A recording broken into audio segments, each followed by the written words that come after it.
In today's video, I'm going to teach you how to make anything transparent in Squarespace.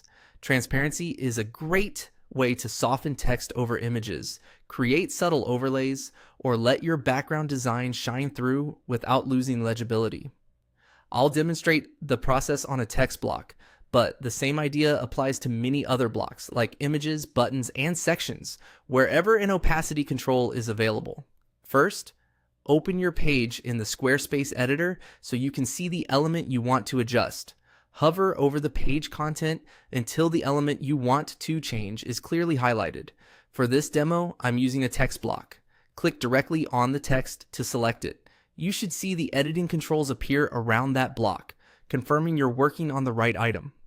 Next, look for the small pencil icon that appears when you hover near the element. This is the edit button for the block.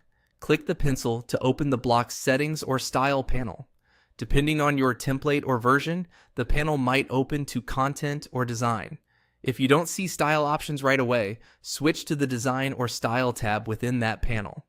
Different blocks use slightly different labels, but you're aiming for the place where color and appearance are adjusted. Now find the opacity control. This might be a slider or a field where you can type a number.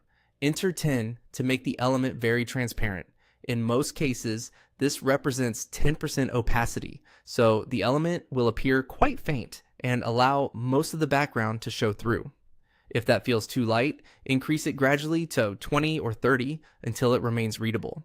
If your color picker supports transparency, you can also choose a color and then lower its alpha or transparency value there. It's the same effect. A few quick tips as you fine-tune. Always check your design against the background it sits on, because contrast can change dramatically from one section to another. Preview the page on both desktop and mobile, since smaller screens and different backgrounds can reduce readability.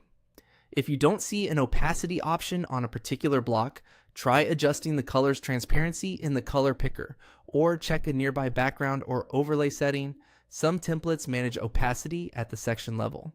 When you're happy with the look, close out of the editor, making sure your changes are saved. That's it. You've made your element transparent in Squarespace using the built-in opacity control, and the same approach will help you dial in subtle, professional-looking transparency across your site.